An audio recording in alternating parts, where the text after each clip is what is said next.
Si los zurdos te quemaron la cabeza, acá te dejo un hermoso gel hidratante.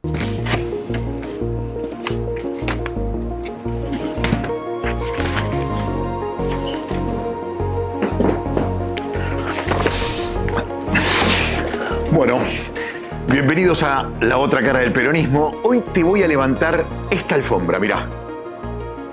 ¿Por qué? Vamos a hablar del único genocidio que ocurrió en la República Argentina jurídicamente hablando, el genocidio Pilagá.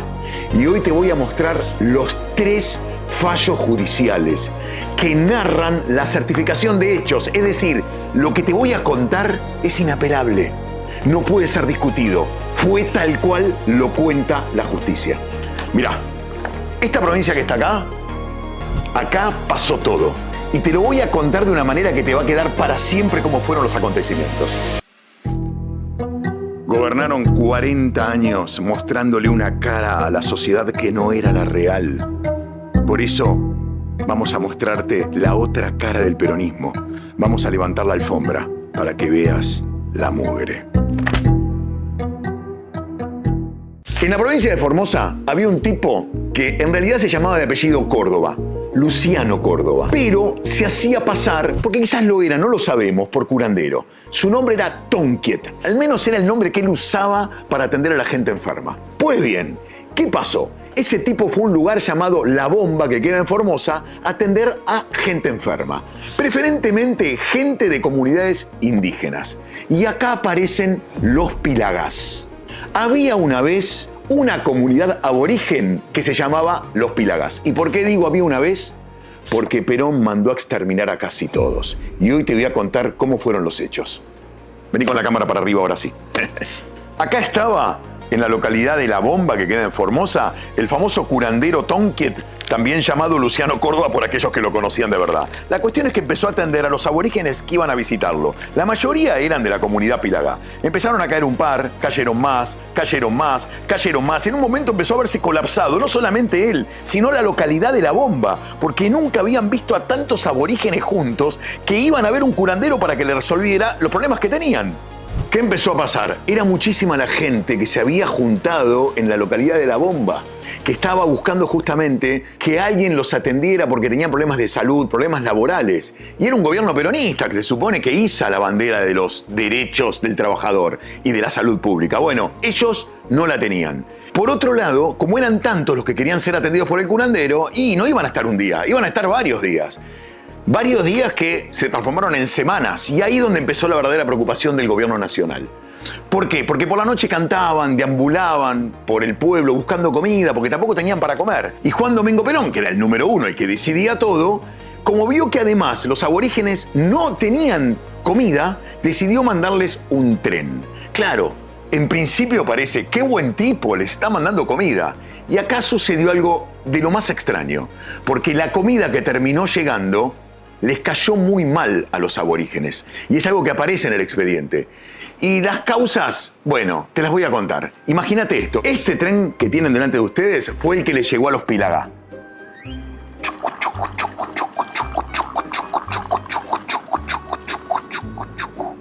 Y acá la Fundación Eva Perón les mandó esta comida para que los Pilagá disfrutaran de la espera, por lo menos con alimentos. Pero claro, lo que en ese momento nadie vio es que los alimentos estaban envenenados. Si bien esto jurídicamente no pudo ser demostrado, sí pudo ser demostrado que muchos Pilagás, después de comer lo que les mandó la Fundación Eva Perón, terminaron intoxicados y algunos muertos. Por eso voy a empezar a sacar algunos porque ya dejaron de vivir en ese momento cuando terminaron de comer.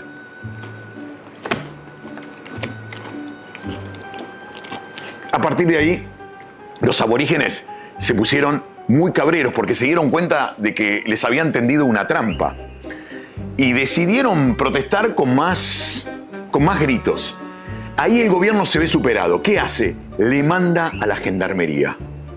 La gendarmería llega y el plan que tienen en mente es bastante perverso porque infieren que van a ser atacados por los aborígenes y empiezan a meterse dentro de lo que sería la comunidad y obligarlos a sin ningún tipo de orden judicial, a que entregaran todo lo que podía llegar a ser un arma.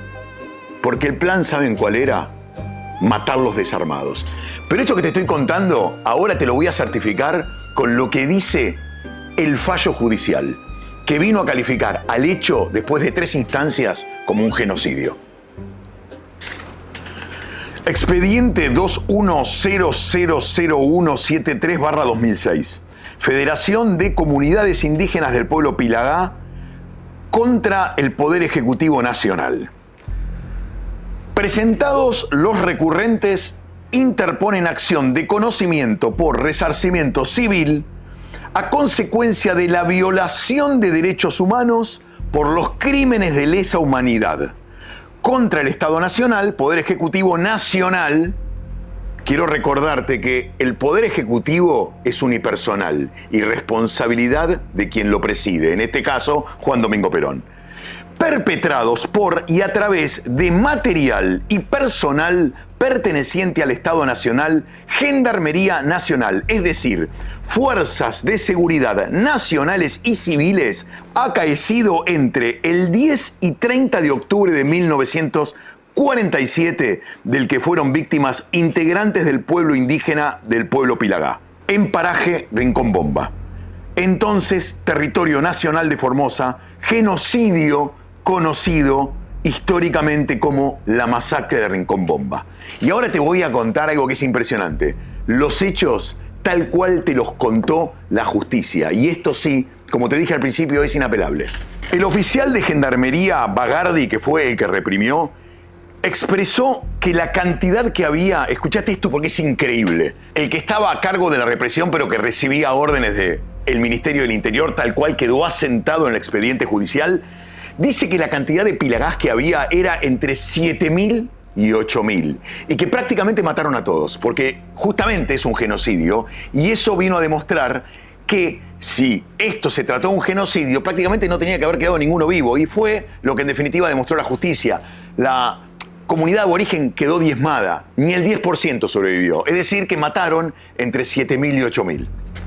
Lo que te dije al principio, los gendarmes revisaron las casas y se llevaron algunas escopetas viejas. También ofrecieron plata por los cuchillos y machetes y se llevaron hasta los huesos largos de los animales que habían carneado justamente los pilagás. Días antes de exterminarlos, la gendarmería se acercó a la comunidad y le sacaron todos los elementos que fueran de metal y pudieran servir básicamente como armas para defenderse. Es decir, la idea era desarmarlos antes de exterminarlos. Aproximadamente a las 18 horas se iniciaron los disparos de ametralladoras. El que estaba a cargo de la represión, o uno de los que estaba a cargo, era Aliaga Pueyrredón. Y se produjo cuando los originarios que estaban frente a las ametralladoras y los efectivos comandados por Fernández Castellanos pretendieron flanquearlos y avanzar de manera lateral.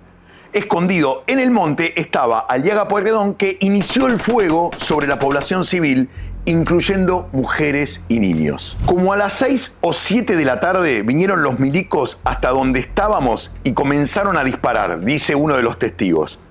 Cuando empezaron los tiros caían niños, caían mujeres, caían ancianos.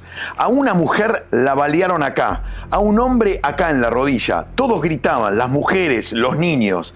Pasó el primer tiroteo, el segundo, y en el tercero sentí miedo. Todos los que estaban ahí quedaron baleados. De ahí yo podía ver cómo morían los chicos. Y a una mujer que cargaba su chica, vi cómo la balearon en la nuca. Vi morir mucha gente, pero yo estaba tranquilo, no lloraba. Esto declaró uno de los testigos que forma parte hoy de la causa. En ese momento, algunos escapan ilesos, otros heridos y van muriendo por el camino, que recorren en la huida hasta el campo abierto y allí se separan del grupo y van hacia Paraguay. Y esto es interesante porque acá se inicia la segunda parte de la cacería. ¿Qué empezó a pasar? Como muchos estaban huyendo, porque no querían obviamente morir, el gobierno decidió exterminarlos a todos enviando para reprimirlos a un avión que comenzó a bombardearlos. Mirá lo que dice el expediente.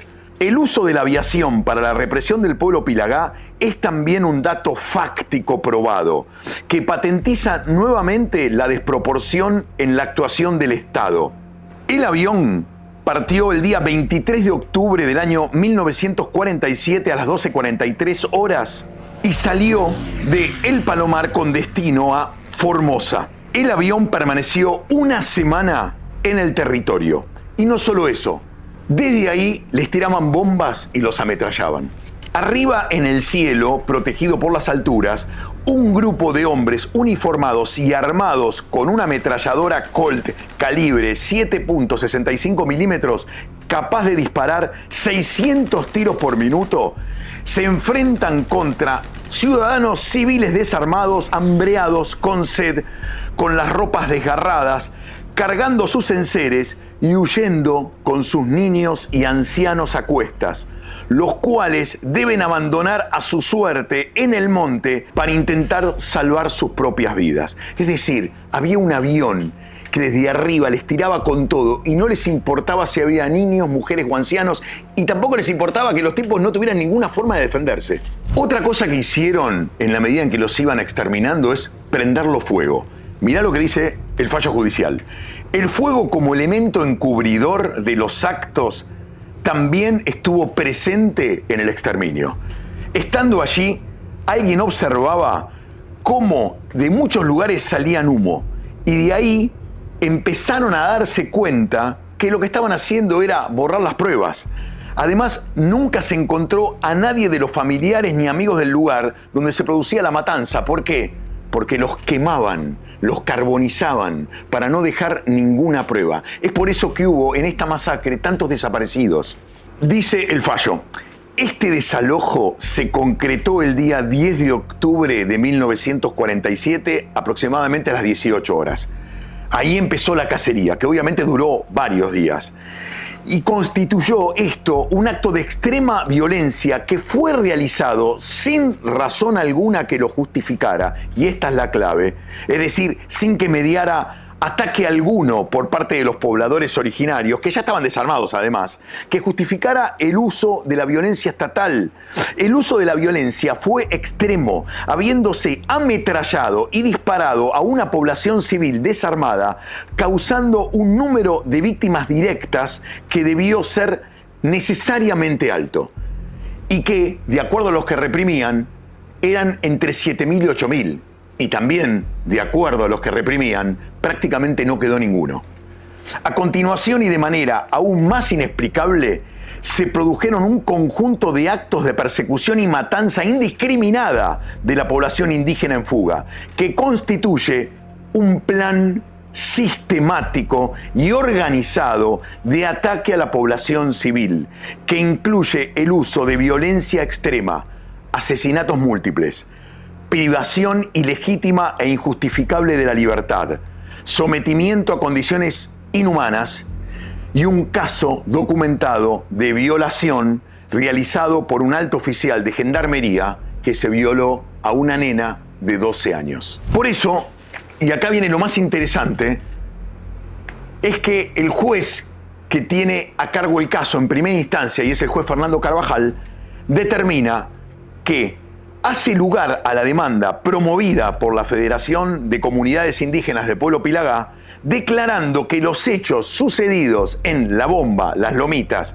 actual territorio de la provincia de Formosa, el día 10 de octubre de 1947, y los hechos posteriores que han sido descritos en los considerandos, constituyen crímenes de lesa humanidad violando el Estatuto de Roma y generan responsabilidad civil por los daños causados, los cuales deben ser reparados por el Estado Nacional Argentino en los términos de la presente sentencia. Y acá viene algo que fue asombroso, porque el Estado lo que hace es apelar, porque le parece que la figura crímenes de lesa humanidad es desmedida. Y paradójicamente la justicia le dice no es desmedida, nos quedamos cortos. ¿Y qué hacen? Declaran a lo sucedido directamente como un genocidio. Y dice lo siguiente el fallo en segunda instancia. Sentencia del 26 de febrero del 2020. Es curioso porque esta sentencia sucede gobernando el peronismo. Cuando dicen que en realidad este fallo es un fallo macrista, no tiene ningún tipo de asidero. Esto se sentenció estando el peronismo en el poder. Y miren lo que dice el segundo fallo, es decir, el fallo en segunda instancia.